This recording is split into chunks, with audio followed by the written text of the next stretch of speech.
Okay, cool. I think we're on. Hi, everybody. Welcome to the 3 p.m. live stream for June 15th for MPA Monday. I'm Angie, and I am an interpreter for California State Parks. And if you've been following along, you know that every Monday I hop on and talk about marine ecosystems and marine protected areas and lots of other topics. We've done some fun crafts. We've done cool World Oceans Day celebrations. We've done all types of fun stuff since we've all been sheltering in place and spending a lot more time at home.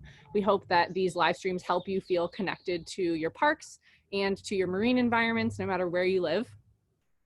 We know that this time is really important to look after the health of ourselves and the health of our communities. So we are, like we say in every live stream, and like we're doing every single day, taking really good care to wash our hands, sanitize our equipment, using good physical distancing, and we can't wait to hopefully welcome you all back to our parks soon.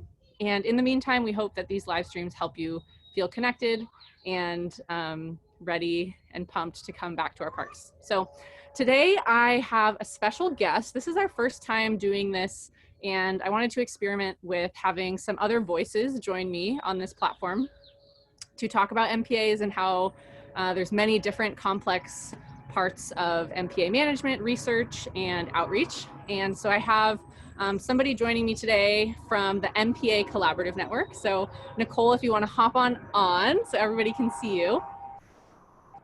Hello. Yay! Hey. So Nicole, do you want to just go ahead and introduce yourself and maybe talk about what the MPA Collaborative Network is? Sure. So hi, everyone. Thanks for having me, Angie. This is really exciting. My name is Nicole Palma, and I am the program manager for an organization called the MPA, which stands for Marine Protected Areas, Collaborative Network.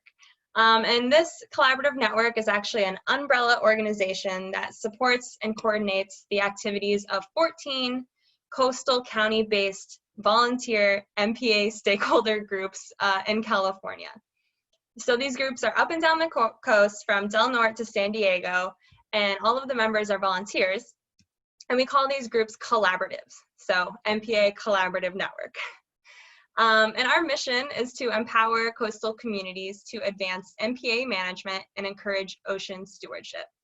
So through the collaboratives, we provide a forum and a structure for diverse stakeholders, everyone from scientists to fishermen and women to tribes to nonprofits, government agencies, ocean business, museum and aquariums, all these stakeholders to engage locally in MPA management.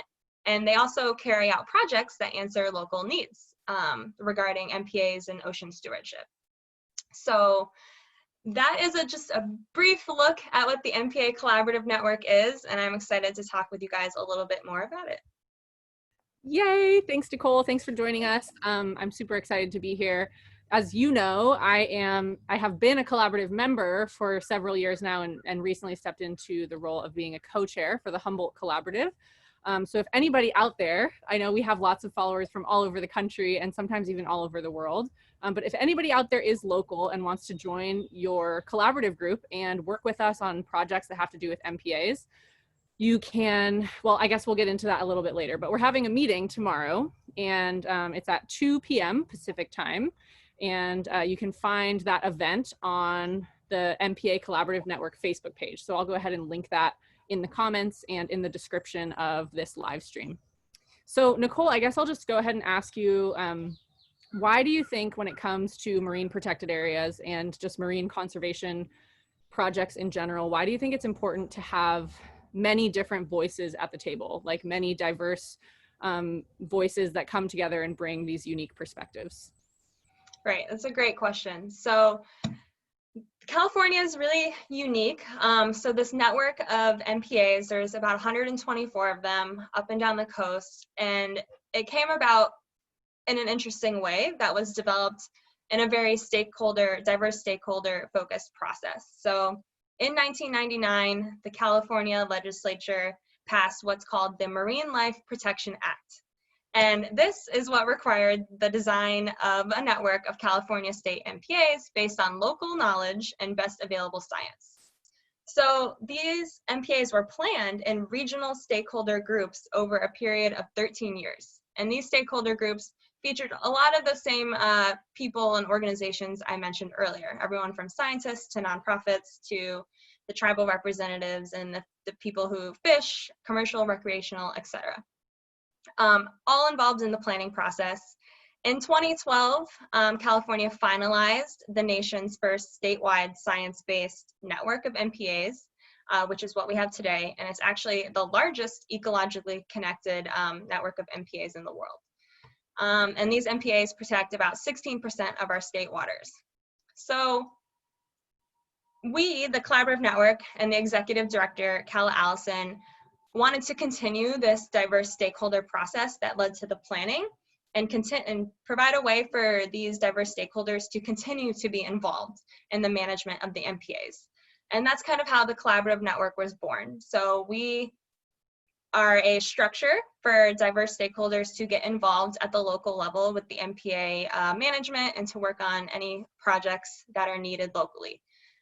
We, as an organization, the MPA Collaborative Network, are also members of the MPA statewide leadership team. So this is a team of the state managing agencies. There's OPC, Ocean Protection Council, the California Department of State Fish and Wildlife, state parks, federal organizations like the National Park Service and National Marine Sanctuaries, some other nonprofits like the Resources Legacy Fund, tribal representatives. It's a high-level team of all these different stakeholders that make up this statewide leadership team, and these are the people who make the decisions when it comes to the management of MPAs. So the Collaborative Network is one of these team members, and so we help take the local knowledge and information, concerns, ideas, anything that comes out of these local collaborative groups and share that information with the statewide leadership team and vice versa. So taking information at the higher managing levels and bringing it down to the locals on the ground who are doing a lot of the work at the lower levels and in their own communities. So it's really important to have all these voices heard because everyone relies on the ocean in one way or another. Even if you're in the center of the United States, nowhere near the ocean, you're relying on it for oxygen and a lot of the resources you may use every day.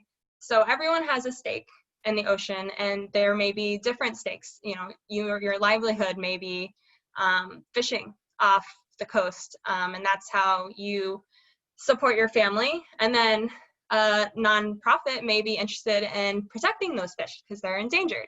So we provide a space for diverse opinions to be heard, to talk about it, and to come to the best solutions and ensure that everyone is represented and has a voice in how their resources are managed on the coast.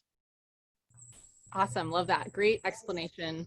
I really love, the idea that I know many people are, cognitively moving towards that, like, we should be having diverse voices at in every space that is making decisions. And right. I think that's really what the Collaborative Network does, is it gives diverse people that are on the ground, that are concerned about their local MPAs, the opportunity to like elevate that voice and get it into those spaces. They're still sort of like evolving to be more inclusive in many ways. So that's one thing that I love about the Collaborative Network. And, as, somebody that's representing California state parks, we have, our specific ways that we manage land and manage water, but, nonprofits, sovereign tribal nations and fishermen and anglers, I guess I'll say, have all different opinions. So it's really important. It's a space where we all sort of like expand our minds to see things through different lenses.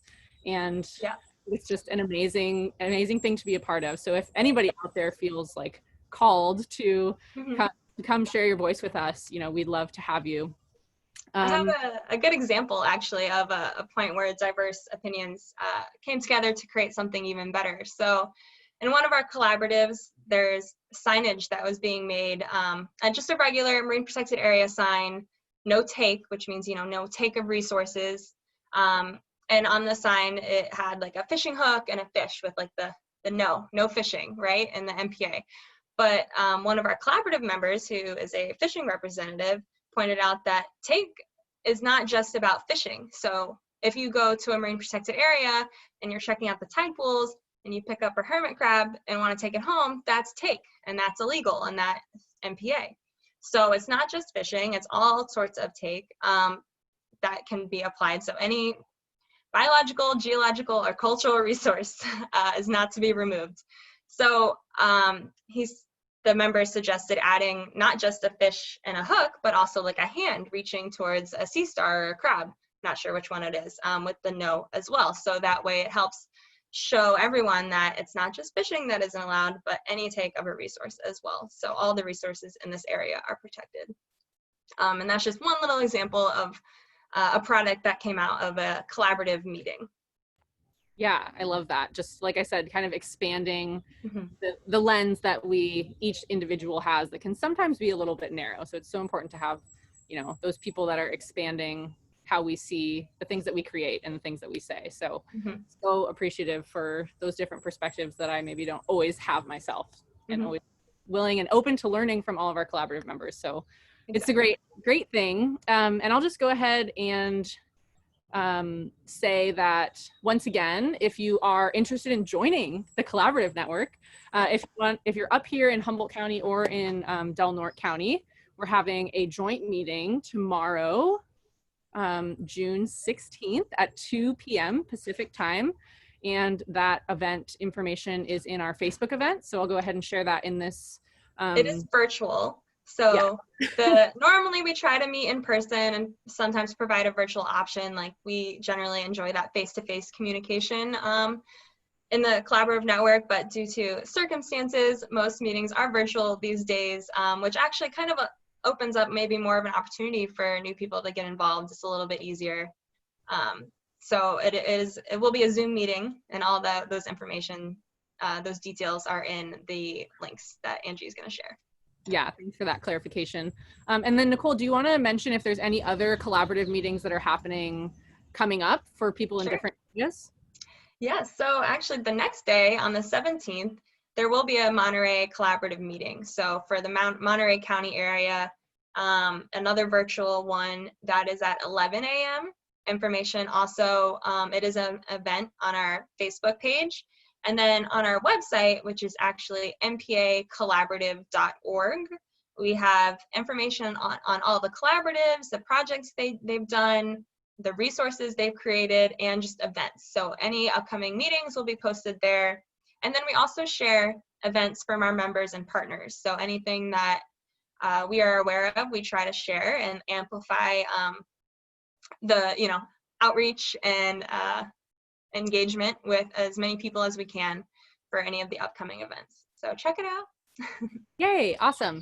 And that brought up another question for me, which is, do you want to give some examples of some different types of projects that some of the collaboratives have created over the years, whether that's like an outreach education project or research or even enforcement in some cases? Right. So in general, is a little background information. The California's MPA network is managed kind of on 4 pillars, and those are outreach and education, research and monitoring, enforcement and compliance, and policy and permitting. So the collaboratives work pretty much in 3 of those areas, everything except policy and permitting. That's a little outside of the capacity, but a lot of projects in the education and outreach realm, for example, the Humboldt Collaborative that Angie is a leader on, which is, we call those co-chairs, worked with the Mendocino and Del Norte collaboratives to create MPA teacher toolkits. So these are digital and physical toolkits that have different materials in them, lesson plans, standards aligned curriculum, etc., all available for local educators to use. Many collaboratives have created videos, so Humboldt and Del Norte have also worked on videos focusing on North Coast MPAs, and one even featuring a local tribe, the Tolowa Dini Nation. What else? Lots of fun things. The Golden Gate Collaborative created online training modules for MPA interpreters to use, or anyone who's interested in just learning a bit more. Those are free online modules. It takes around 30 minutes or so to go through, and it gives you a great wealth of information on California's MPAs. Our Monterey group, which is meeting this week as well, created a bilingual English and Spanish coloring book that features species that are likely to be found in marine protected areas. And that's a great resource for kids. All different kinds of things. In the realms of enforcement and compliance, we're working on a big and multi-year initiative to do enforcement trainings, with each of the collaboratives, with allied agency officers in the area to train those who are enforcing marine protected areas on the regulations and providing resources for that. And then for research and monitoring, all of the collaboratives actually have small, yes, my favorite part, they're called Trident ROVs, which stands for Remotely Operated Vehicle. So they're kind of like underwater drones. They're mini, so they're pretty small, and they have a camera on them. And you can operate them from shore, and they can go up to 100 meters and record video footage of the underwater worlds. So all of the collaboratives have these resources, at least one or two of them, available for their members to use for their own projects, for any sort of research, monitoring, education outreach, community science projects, anything like that. So those are a lot of fun. Yay, thank you. That's a great walk down memory lane. It reminds myself of all the amazing things that the collaborative has done as a whole. I'll just go ahead and add in one of my favorite resources that I believe was created by the San Luis Obispo Collaborative is the kids' Ocean Explorer Guide. So it's basically like, especially right now while a lot of people are sheltering in place and spending time at home, it's a great resource for parents to use to like print out for their kids. It's basically like you can like fill in the blanks and do like mazes and color in stuff for kids while they learn about MPAs and about, you know, how their lives impact the oceans. So I would highly recommend that one. And like I said before, with the link to the meeting, I'll go ahead and link up our project library so everybody can check out all the fun things that we've done as a collaborative and as the network as a whole. So I'll just go ahead and say, Nicole, thanks so much for joining us. I think that this is a great opportunity to hopefully get some new interested people in the collaborative, as I know many of our followers are learning about MPAs every week now from me, which has been such a pleasure. And hopefully this has sparked some interest and people are drawn in using those cool ROVs and stuff. I know I'm excited about that.